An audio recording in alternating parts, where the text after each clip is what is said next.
ሽማግሌ ልካለሁ ይላል። ከዛ ቀጣይ ደግሞ ራስሽ ትልኪያለሽ ይለኛል። ከዛ በሌላኛው ቀን ደግሞ እኔ ስለበረደኝ ነው አብረን እንደር ይላል። ባንዴ እሺ ስላልኩት ቀልዬበት ነው አብረን እንኖራለን ምናምን ሰርፕራይዝ ያደረገኝ እሺ ምናምን ብዬ ቀልዬበት ነው። ቡቡ ራሱ ጤነኛ አይመስለኝም። ገባህ አይደለ? በተቻለህ መጠን የምር እንደዚህ መቀለድ ሳይሆን አሞት ከሆነ ጸበል እንውሰደው። ማን እስኪ በእነዚህ ልጆች እንደኔ ፈታ የሚል ማለት ነው። የምሬን ነው የምላችሁ። ዛሬ እንግዲህ ቡቡዬ የመጀመሪያ ጊዜ ሽማግሌ ልኳል። እሱም የላከው ደግሞ ጓደኛውን ነው ማለት ነው። ቤካ ማለት የምሬን ነው የምላችሁ ቤተሰብ። ቆይ ምን ጉድ ነው? እየቀለደባት ነው እንዴ ልጁ? ሀይሚ ደግሞ በጣም ነው የተናደደችው፣ በጣም ከምነግራችሁ በላይ ማለት ነው። እንዳያችሁት አሞት ከሆነ ጸበል እንውሰደው ልጁን። ለምንድን ነው የሚቀልድብኝ? አንዴ ይሞቀኛል አብረን በርዱኛል አብረን እንተኛ፣ አንዴ ደግሞ ሽማግሌ ይልካል መልሰው ደግሞ አንቺ ላኪ ይለኛል። አረ ወይኔ እውነትም አሞታል መሰለኝ። እውነት አሞታል። እውነትም በቃ ጸበል ውሰዱት። ወይኔ ብሩኬ፣ ወይኔ ብሩኬ እንደዚህ መቀለጃ ትወራለህ? እንደዚህ የቀለድክባት እንዴት ነው? እንዴት ትቀልድባታለህ? አረ ባክተው ባክተው። ሰላም ውድ ቤተሰቦቼ እንደምን አላችሁልኝ? ላይክ ሼር ሰብስክራይብ ያደርጋችሁ ቤተሰብ ሁኑ ላለሁኝ። ቪዲዮን እስከ መጨረሻው ንዩት። ሰሞኑ እንግዲህ እንደምታዩት ብሩክና ሀይሚ በቃ ብሩኬ ለየሎታል ማለት ነው። ለይቶለታል የመጨረሻ ማለት ነው። እንግዲህ ያው ሽማግሌ ይልካለው ብሏት አንዴ ላኪልኛል አንዴ ልካለው ይለኛል። እንግዲህ ጭራሽ ብሎ ደግሞ ጓደኛውን ላከ ማለት ነው። ለዛውም ትንሹ ቤካ ነው ይላከው ማለት ነው። ቤካ የኔ ቆንጆ ግራ ገብቶታል እሱ ራሱ እና ታማኝነታቸው በጣም ነው ደስ የሚለው። ሩታ የኔ ቆንጆ ሩታ አልኩኝ በቃ ሀሳቤ ላይ ያለችው ሩታ ነች። በጣም ስላሳዘነችኝ ማለት ነውና እንትና ሀይሚ ማለት ነው። ሀይሚ የኔ ቆንጆ ራስሽን በጣም አስተዋይና በጣም ጎበዝ ልጅ ነች ማለት ነው።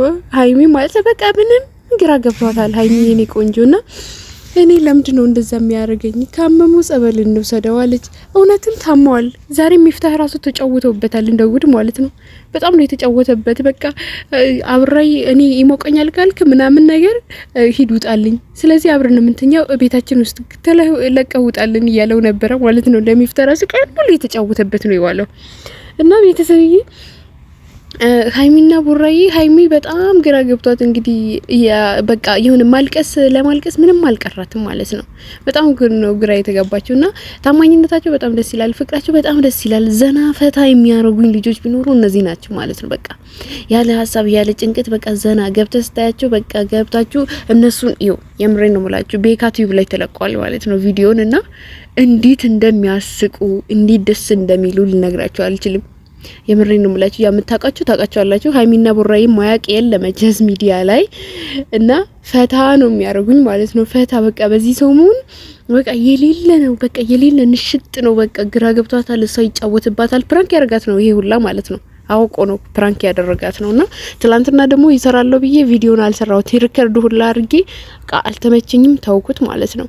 እና ዘና ፈታ ነው የሚያደርጉት። ወይኔ ኧረ ቢስሚላ ሀይሚዬ እኔ እዚህ አጋጣሚ ማለት መፈልገው ነገር ምን አለ መሰላችሁ ቤተሰብዬ፣ ሀይሚ እና ቡራ የሚያበላሸው ይሄ ሁላ ከኋላ የሆነ ሴትና ወንድ ከሚስቱ ጋር ተለያይቶ ከ10 ሴቱ ጋር የሚለጣጠፍ ጓደኞቹ በዙሪያ ያሉት ምን አይነት እንደሆኑ በቃ ያንን ነገር እያየ ነው። ለምንድነው ፍቅረኛሞች ሆነው በጣም ብዙ ፍቅረኛሞች ነን ብለው ለወደፊት እንጋባለን ብለው አብሮ የሚተኙ አብሮ የሚያድሩ አብሮ የሚኖሩ ቀለበት ሳያደርጉ ምናምን ነገር ሽማግሌ ትልኮ ቤተሰብ ሳያቅ ምናምን ነገር አብሮ የሚኖሩ በጣም ብዙዎች አሉ። እና ብሩኬ ይሄንን አይቶ ነው እንግዲህ ይሄንን ሀሳብ ያመጣው ራሱ ማለት ነው። ለብዙዎች ትምህርት ይሆናል። በዚህ አጋጣሚ ሀይሚ ጎበዝ ልጅ ነች። ሀይሚ ይሄንን ነገርን እሱ እንደዛ ቢያደርግ ራሱ ሀይሚ እዚህ ጋር የነሱን ምሳሌን ያመጣች ነው ማለት ነው። አይ እንደዚህ አይነት ነገር አለ ግን እኔ ሽማግሌ ሳይልክ እንዴት ነው ከኔ ጋር አብሮ የሚተኛው? ከኔ ጋር እንዴት ነው አብሮ የሚሆነው? ፍቅረኛሞች ነን እንጂ አልተጋባንም አለች እንግዲህ። እና ይሄንን ነገር ምን አይነት ጥንካሬ ነው የሚያሳየው? የብዙ ሴቶች ትምህርት ይሆናል ይሄንን ነገር የብዙ ሰዎች ማለት ነው። ለወንድም ይሁን ለሴት በጣም ብዙ ትምህርት ይሆናል ማለት ነው። አንደኛ ክብር ይኖርሻል። አግብተሽ ስትቀመጪ ራሱ ሴት ሆነሽ ማለት ነው። ወንዶች አሳልፉት፣ ሴቶች ማለት ነው። በጣም ብዙ ይሆንሻል፣ ትምህርት ይሆናል በጣም ብዙ ማለት ነው። ስለዚህ ይሄንን ነገር ሀይሚ በጣም ጎበዝ ልጅ ነች፣ በዚህ አጋጣሚ ማለት ነው። እሷ ይሄንን ነገር የሆነ እንደ ፊልም አለ አይደለ፣ በእውነተኛ ታሪክ የተመሰረተ አይነት ማለት ነው። እንደዛ አይነት ነገር ነው አሁን ያደረጉ ያሉት ማለት ነው። እኔና ሀይሚ ፍቅረኛሞች ነን፣ ግን አብረን ብንኖርም ወይም ደግሞ ክላሳቸው አንድ አይደለም፣ ባይዘው አውቁ ነው ክላሳችን አንድ ነው ያሉት ማለት ነው እንጂ ክላሳቸው ራሱ አንድ አይደለም። ባለፈ ሲናገር ሰምቻለሁ። የኔ ቤት ራሱ ጥግ ላይ የኔ ቤት ካሜራ አድርጌ ያለሁኝ በዛ በኩል መግቢያ እዚህ ጋር አንድ ካሜራ አድርጌ ያለሁኝ ብሎ ሲያወራ ቤቱ ራሱ ሲያሳይ እኔ አይቼዋለሁኝ። አይታችሁት ከሆነ ማለት ነው ብሩክ ቲዩብ ላይ ገብታችሁ ማየት ትችላላችሁ። እና አብሮ አይደለም የሚኖሩት፣ አንድ ግቢ ነው የሚኖሩት፣ ግን አብሮ አይደለም፣ አብሮ አንድ ክላስ አይደለም የሚያድሩት ማለት ነው። አይታችኋል። ባለፈው ራሱ መጥቶ እሱ ሳሎን እሷ መኝታ ክላሷ ነበረ በስነ ስርዓት የተኙት የነበረው ማለት ነው። እና ያን ያክል ነው ታማኝነት ማለት ነው። ታማኝነትን ብቻ ሳይሆን ክብር ከምንም ነገር በላይ ክብር ይቀድማል። አሁን ተናዳለች ሀይሚ ማለት ነው። እኔ ቶሎ ብዬ እሺ ብዬ ሽማግሌ ላክ ስላልኩት ነው ወይ እንደዚህ የሚሆን ብላለች ማለት ነው። ትክክል ነች፣ እውነት ነው። ወንዶች ሲባሉ አንዳንዴ የሆነ ራሳቸው የሚቆልሉበት ቦታ አለ፣ ራሳቸውን ከፍ የሚያደርጉበት ቦታ አለ። ግን ይሄንን ነገር ደግሞ መሆን የለበትም። ይሄን ነገር የራሳቸው ክብር ይጨነቃሉ። የሴት ግን ክብር አይጨነቁም። ስለዚህ የሴት ልጅ ህይወት የምታበላሹ ፍቅረኛሞች ነን ብላችሁ አብሮ መኖር ትጀምሩና ሴቷ በታማኝነት ቁጭ ብላ ወንዱ ደግሞ ጥሏት የሚሄድበት ጊዜ አለ። እና ይሄንን ነገር ደግሞ መደረግም መሆንም የሌለበት ነገር ነው። ይሄንን የብዙ ሴቶች ትምህርት ይሆናል ብዬ ነው ይሄንን ነገር ምለቀው። ቪዲዮን እስከ መጨረሻው ይዩት። እና ብዙ ሴቶች አብረን የኖሩ እያለ ከዛ እነሱ ወንዶቹን ትተው ይሄዳሉ። ወይ አርግዛ ትሄዳለ፣ ይሄ ጥሏት ይሄዳል። አብረን የኖሩ ኑሯችን አብረን እንገፋለን እያሉ ወይ ኑሮ ሲከብደው ወይ የሆነ ነገር ሲፈጠር ትቷት ይሄዳል ማለት ነው።